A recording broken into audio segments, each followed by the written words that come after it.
दोस्तों, अगर आप भी अपने बिजनेस, करियर या ओवरऑल लाइफ में वाकई पावर हासिल करना चाहते हैं तो एक बात अपने जहन में अच्छी तरह बिठा लें कि दुनिया में जितने कामयाब लोग आपको नजर आते हैं वो सिर्फ अपने हार्डवर्क से वहां तक नहीं पहुंचे। अपने हार्डवर्क के बारे में बताना ये तो सिर्फ दिखाने के लिए होता है, जबकि रियलिटी में वो लोग स्मार्ट वर्क करते हैं। और इसी स्मार्ट पावर को समझने के लिए इस powerful book 48 laws of power को लिखा गया है। ये किताब मोटिवेटेड या डिसिप्लिन रहना नहीं सिखाती, बल्कि ये एक स्ट्रैटेजी गाइड है जो आज भी दुनिया के ताकतवर लोग यूज़ करते हैं।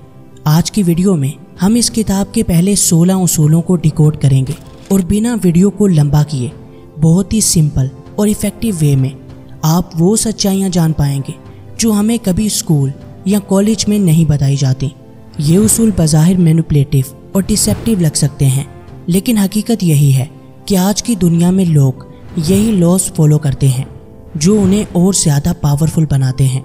इससे पहले कि हम उन रूल्स की तरफ बढ़ें जो आपकी सोच बदल कर रख देंगे, हमेशा की तरह आपसे यही रिक्वेस्ट है कि अगर आपने अभी तक हमारे चैनल को सब्सक्राइब नहीं किया तो अभी कर लें, ताकि ऐसी ही ज़बरदस्त वीडियोस आप तक पहुंचती रहें। तो फ्रेंड्स, बिना किसी डीले के let's begin. Law number 1, never outshine the master. अपने बॉस या सीनियर से ज़्यादा इंटेलिजेंट या कामयाब दिखने की कोशिश हरगिज़ मत करें, वरना उनका ईगो हर्ट हो सकता है। मान लो कि आप किसी कंपनी में जॉब करते हैं। अब आप कोई ज़बरदस्त आइडिया लेकर सीधा सीईओ के पास चले जाते हैं और अपने मैनेजर को नज़रअंदाज कर देते हैं, तो वो आपसे जेलसी फील करेगा और हमेशा आपको गिराने या पीछे रखने की कोशिश करेगा। और फिर आप चाहे कितने ही काबिल क्यों ना हो, लाइफ में कभी भी आगे नहीं बढ़ पाएंगे। लिहाजा कभी भी अपने बॉस या सीनियर को ये फील मत होने देना कि तुम उनसे बेहतर हो, वरना वो खुद को इनसिक्योर फील करेगा। जब तक तुम अपनी स्ट्रगल से किसी मकाम तक नहीं पहुंच जाते, अपने स्किल्स को उनसे हाइड रखना। Law number 2, never put too much trust in friends, learn how to use enemies. दोस्ती और बिजनेस को मिक्स करना ये बहुत ही ख़तरनाक हो सकता है। अक्सर ये देखा गया है कि जैसे ही दो दोस्त बिजनेस में पार्टनर बनते हैं, उनका रिलेशन वीक होने लगता है, क्योंकि जहाँ पैसा आ जाता है वहाँ ताल्लुक़ अक्सर ख़राब हो जाता है। लिहाजा कभी भी अपने किसी दोस्त पर ब्लाइंड ट्रस्ट हरगिज़ मत करें। इमेजिन करें कि अगर वही शख्स कल आपका दुश्मन बन जाता है तो आप उसे कैसे डील करेंगे? क्या वो तुम्हारे उन वीक पॉइंट्स को तो नहीं जानता जिनके ज़रिए तुम्हें गिराया जा सकता है? Law number 3, conceal your intentions. अपने प्लान्स हर किसी के साथ शेयर हरगिज़ मत करें। अगर आपके पास कोई ज़बरदस्त बिजनेस आइडिया है और आप उसे हर किसी को बताते फिरेंगे, तो कोई और आपसे पहले उसे इम्प्लीमेंट कर सकता है। दुनिया का हर कामयाब शख्स अपने आइडियाज़ छुपाता है और ख़ास तौर पर अपने कंपटीटर्स के सामने अपनी ज़ुबान बंद रखता है। लिहाजा चाहे कुछ भी क्यों ना हो जाए, आपके सामने चाहे आपका क्लोज से क्लोज फ्रेंड ही क्यों ना हो, हमेशा अपने इरादों को छुपा कर रखें। लोगों को उनके बारे में तभी पता चलना चाहिए जब आप उन गोल्स को अचीव कर लें। Law number 4, always say less than necessary. ज़्यादा बोलना अक्सर आपको कमज़ोर कर देता है। इंटरव्यू हो या कोई मीटिंग, अगर आप वहाँ बिला वजह बोलते जाएंगे तो बहुत जल्द लोग आपसे बोर हो जाएंगे और साथ ही साथ आपके तमाम वीक पॉइंट्स भी उनके सामने आ जाएंगे।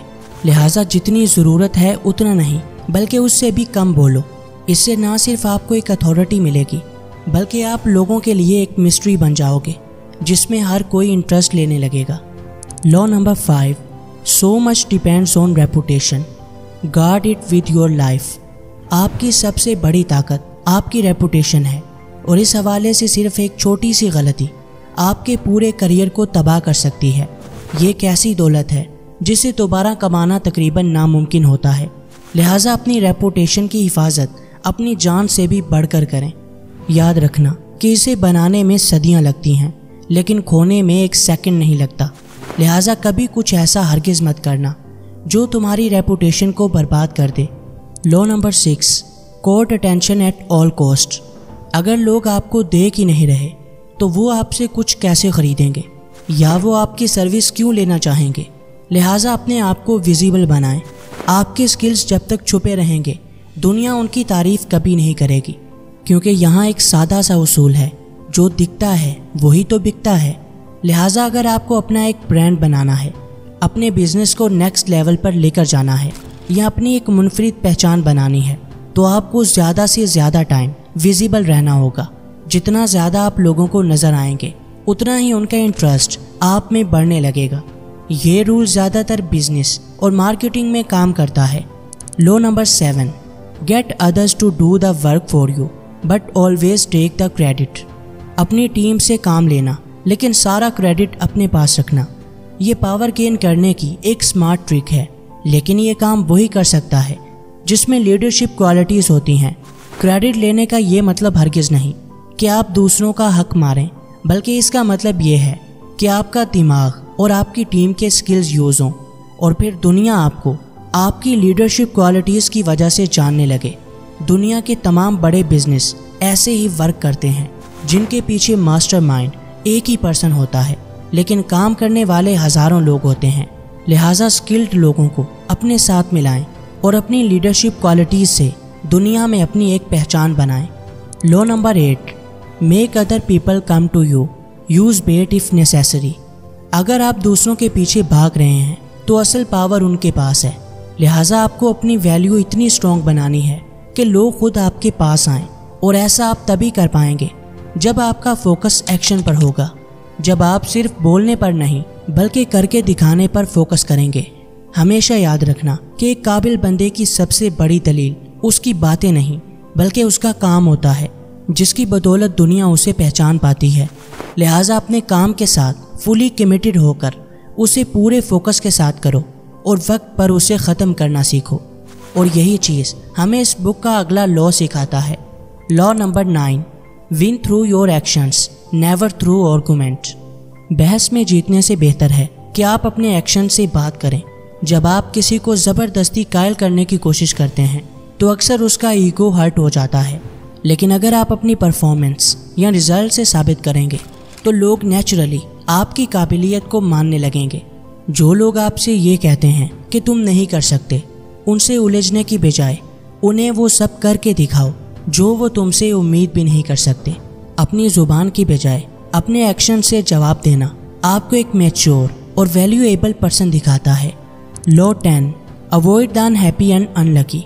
नेगेटिव लोग सिर्फ अपनी नहीं बल्कि आपकी लाइफ भी बर्बाद कर सकते हैं। अगर आप अपना ज़्यादातर टाइम किसी ऐसे पर्सन के साथ स्पेंड करते हैं जो हर वक्त बस शिकायतें करता है, तो उसकी नेगेटिव सोच आपको भी इफ़ेक्ट करेगी। लिहाजा अपने इर्द गिर्द पॉजिटिव लोगों को रखें जो मोटिवेटेड हों, ना कि हर वक्त कंप्लेन करने वाले। Law 11, learn to keep people dependent on you. अगर आप किसी भी जगह पर रिप्लेस हो सकते हैं तो आपकी कोई ख़ास वैल्यू नहीं है, लेकिन अगर आपके पास कोई ऐसा स्किल है जो किसी और के पास नहीं है तो लोग आप पर डिपेंड करेंगे। फॉर एग्जाम्पल, टी सीरीज़ का म्यूज़िक इंडस्ट्री में एक ऐसा डिस्ट्रीब्यूशन सिस्टम है जिसकी वजह से हर आर्टिस्ट को उनके पास आना ही पड़ता है। लिहाजा अपने अंदर ऐसी महारत पैदा करें जो रेयर हो ताकि लोग आप पर डिपेंडेड हो जाएं। Number 12, use selective honesty and generosity to disarm your victim. अपने शिकार को गैर मुसल्लह करने के लिए मुंतखब ईमानदारी और सखावत का इस्तेमाल करें। हमेशा सच बोलना ज़रूरी नहीं होता। कभी कभार सेलेक्टिव ऑनेस्टी एंड जेनरोसिटी आपको स्मार्ट एडवांटेज देती है। जब लोग ये देखते हैं कि आप फ़याज़ और सखी दिल हैं तो वो आप पर ज़्यादा ट्रस्ट करने लगते हैं। लिहाजा अपनी ऑनेस्टी को स्ट्रैटेजी के साथ यूज़ करना सीखें। Number 13, when asking for help appeal to people's self interest. जब भी आप किसी से मदद मांगना चाहें तो उसे डायरेक्ट ये मत कहें कि मुझे आपकी मदद चाहिए, बल्कि उसे ये बताएं कि इससे उसे क्या फ़ायदा होगा, क्योंकि लोग तभी आपकी मदद करते हैं जब उन्हें ये लगता है कि बदले में उन्हें भी आपसे कुछ न कुछ ज़रूर मिलेगा। लिहाजा इस रूल के मुताबिक लोगों से उनके इंटरेस्ट के लिहाज से बात करें, ना कि सिर्फ अपनी ज़रूरत के लिहाज से। Number 14, pose as a friend work as a spy. लोगों की असल नीयत और कमज़ोरी तब ही पता चलती है जब आप उनसे दोस्ताना अंदाज में बात करते हैं, लेकिन आपको ये सीखना होगा कि कैसे सॉफ्ट तरीके से आपको ये इन्फॉर्मेशन हासिल करनी है। लिहाजा उनकी बातों पर गौर करें और उस सारी इन्फॉर्मेशन को जमा करते जाएं जो आपके लिए ज़रूरी है और फ्यूचर में आप उससे फ़ायदा उठा सकते हैं। Number 15, crush your enemy totally. अगर आप किसी दुश्मन को मुकम्मल तौर पर ख़त्म नहीं करते तो वो दोबारा ताकतवर बन सकता है। लिहाजा जब भी आप किसी को रोकना चाहें तो उसे मुकम्मल तौर पर रोकें। हाफ एक्शन लेना नुकसानदेह होता है, लिहाजा प्रॉब्लम को जड़ से ख़त्म करना सीखें।